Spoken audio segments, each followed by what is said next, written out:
Bro. Brandon Aiyuk in Washington, said and done. The weapon Jayden Daniels has been begging for, and according to John Keim from ESPN, the most plugged-in reporter in Ashburn, the Commanders are listening.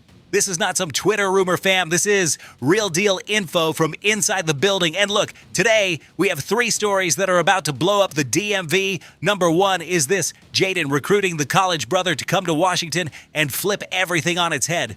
Number 2, the hottest debate in the draft: Mekhi Lemon or Sonny Styles at pick number 7, because whatever Adam Peters does there sets this franchise's direction for the next 5 years. And number 3, fam, nobody saw number 3 coming. What Peters just did quietly tells you exactly what the master plan is for this offseason, and once you hear it, everything is going to make sense. If you are part of the Commanders revolution, hit like right now and subscribe to the channel. Raise Hail DMV. We are a community building something big together. No more wasting time. Let's jump straight into story number 1. News 1, Jayden Daniels is recruiting Brandon Aiyuk, and the Commanders are listening. Okay, listen, there is a huge difference between some random off-season speculation and a story that actually has meat on the bone. And this story, according to John Keim from ESPN, who is literally the most connected reporter around the Commanders, has substance.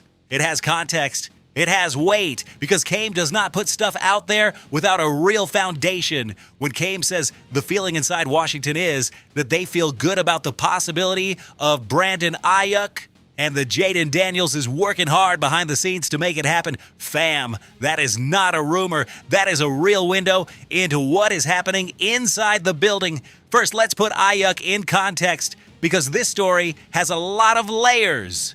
Brandon Aiyuk was the 25th pick in the 2020 draft, first round Arizona State. In the best seasons with the Niners, Aiyuk was one of the best wide receivers in the NFC, a player who can work outside, who can work in the slot, who has elite hands, who can win against man coverage, and who has the speed to torch defenses over the top.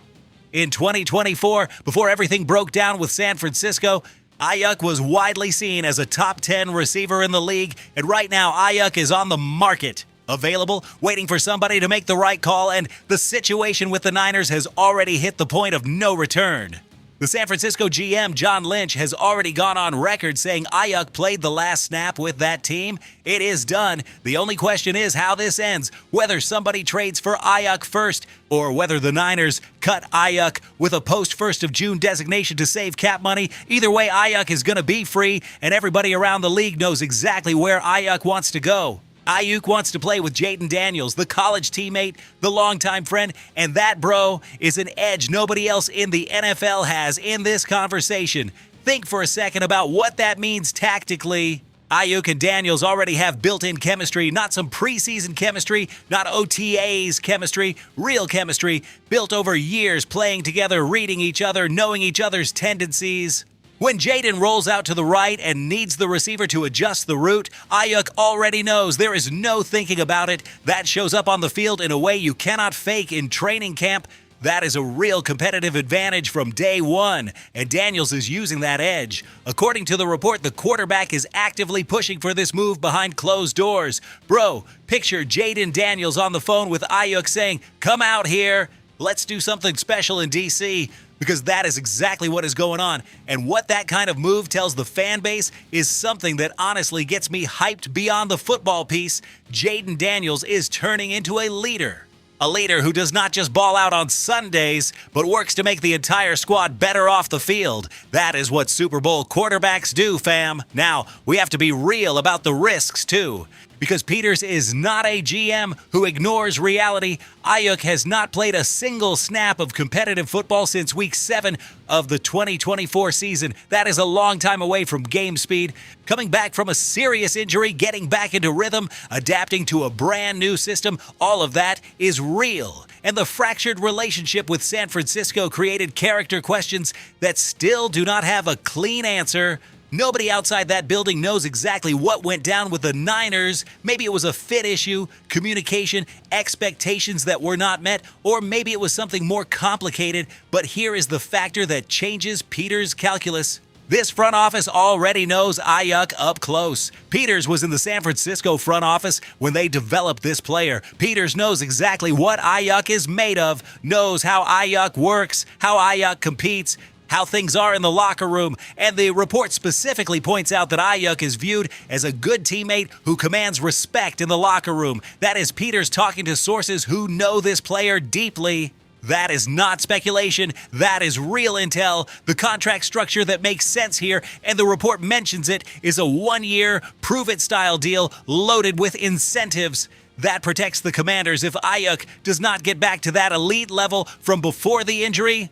But if Aiyuk does get back, and fam, if Jayden Daniels has anything to say about it, this man is going to be more motivated than ever. The upside is absolutely transformational for this offense. Picture this lineup: Terry McLaurin as the number 1, Brandon Aiyuk as the number 2, an elite rookie wide receiver from the draft as number 3, Noah Brown or Van Jefferson as the 4th, Olamide Zacchaeus and Dyami Brown bringing depth. With Jayden Daniels under center and David Blau as offensive coordinator designing the system, bro, that is not just a competent offense, that is one of the best units in the NFC. That is a team that can make a real playoff run. And it all starts with Jayden Daniels making that phone call. The question I am leaving with you, fam, and I want the comments to blow up over this: how much would you offer Aiyuk? 1 year, prove it, for $15 million with heavy incentives? 2 years with a second year guaranteed? Or do you let Aiyuk walk and trust the draft board? Drop your number down below, because this conversation is way too important to skip. Okay, bro, breathe.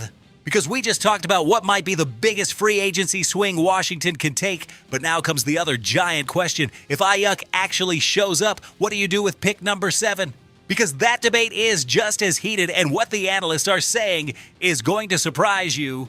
News 2, Makai Lemon or Sonny Styles at number 7, the most important debate in the draft. Fam, let's keep it all the way honest from the jump. The 2026 draft for the Washington Commanders is not a normal draft. This is a draft where whatever they do at pick number 7 could set the direction of this franchise for the next 5 years. And the analysts are nowhere near on the same page. And that, bro, is exactly what makes this moment so crazy and so exciting. On one side, you have Gordon McGuinness from Pro Football Focus with Washington taking USC wide receiver Makai Lemon at 7.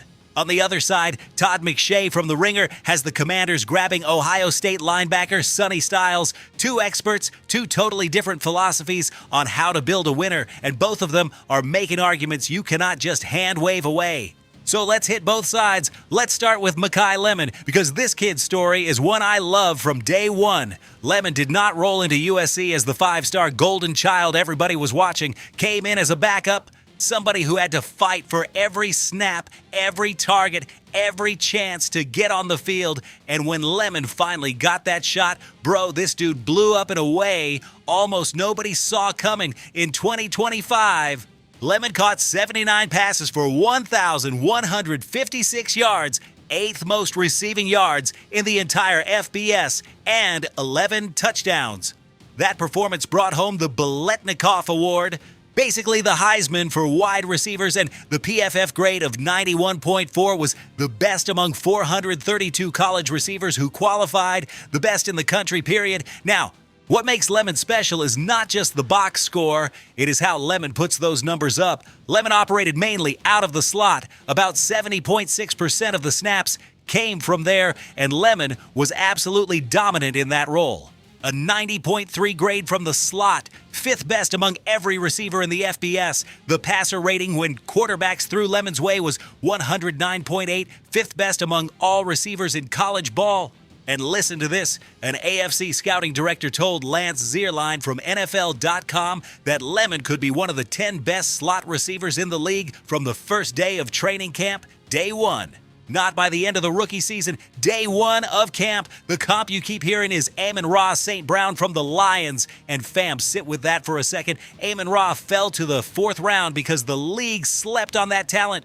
Lemon is in play for the top 10. If Lemon does for Washington what Amon-Ra has done for Detroit, turning into one of the best receivers in the league, that would be an all-time steal for the Commanders. Mel Kiper Jr. from ESPN broke it down like this. This kid is a warrior who plays with passion. I want Lemon on my roster. Lemon snatches the ball away from the body with explosion and runs angry after the catch. And Zierlein wrapped it up with this: Lemon is a plug-and-play, quarterback-friendly talent with first-round value and Pro Bowl upside. Plug-and-play. Fam, that is exactly what Jayden Daniels needs. Not some long-term project, not a player who needs 2 full seasons just to understand an NFL playbook. A day one dude who walks in and produces from week 1, and if Aiyuk shows up as the number 2, Lemon as the number 3, gives you a trio that is going to keep every defensive coordinator in the NFC up at night. But now, here comes the other side of this conversation.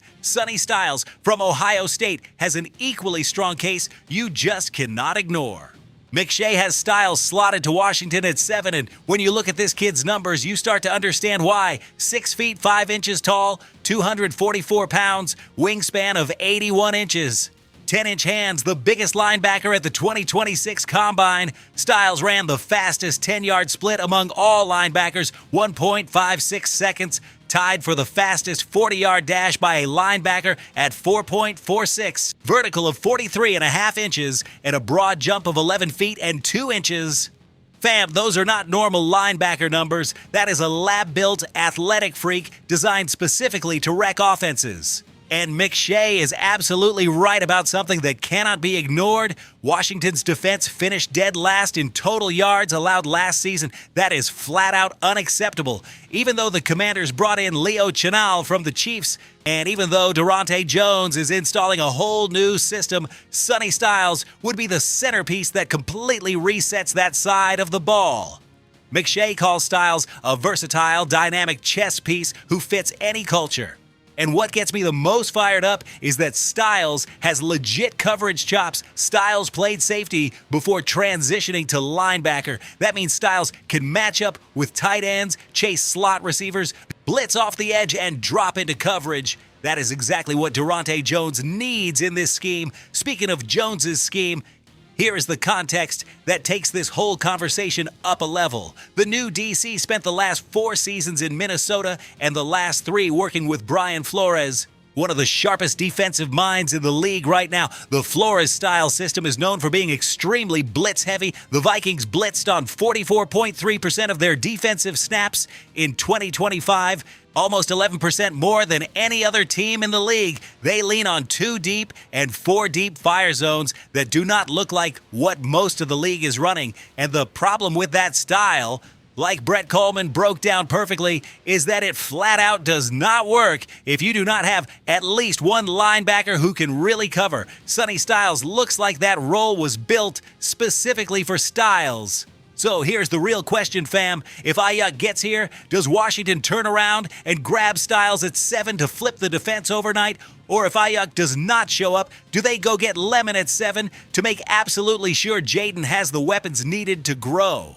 Because the Brandon Aiyuk situation completely changes this draft debate. Everything is connected, and Adam Peters knows it. Drop your answer below. Lemon, Styles, or someone else who you think needs to be in that conversation. Okay, fam, hold up, because there is one more story we have to hit today, and even though it looks like the quietest one of the 3 on the surface, what it reveals about how Adam Peters is thinking about this offseason is bigger than it looks. News 3, Commanders shut the door on Jennings. What does that tell us about Peters' plan? All right, this one is quieter, but it has layers. When John Keim from ESPN, the most plugged-in insider around the Commanders organization, tells you Washington moved in a different direction from Jauan Jennings, that is not off-season background noise. That is real information about how this front office is thinking. First, the Jennings context. For anybody who has not followed that player closely, Jennings was a 7th-round pick in the 2021 draft. Pick number 217. The people who drafted Jennings in San Francisco, guess who was in that front office? Adam Peters, the same Adam Peters who is now running things in Washington. So Peters knows this player better than anybody else in the league. Peters watched the development from day one. Peters knows exactly what Jennings is made of as a person, as a pro, as a teammate, and the decision not to bring Jennings to Washington comes from somebody with first-hand intel. That already tells you something important, and Jennings' numbers are not nothing, bro. In 5 seasons with the Niners, Jennings racked up 210 catches for 2,581 yards and 22 touchdowns. That is a physical wideout with a big frame who finds the end zone, because once the ball is in the hands, defenders are bouncing off, and the question everyone is asking is, why has nobody signed Jennings yet with that stat line? There are two theories floating around. The first is that Jennings has overvalued the market, that the price tag being asked for does not line up with what teams are willing to pay in today's cap environment.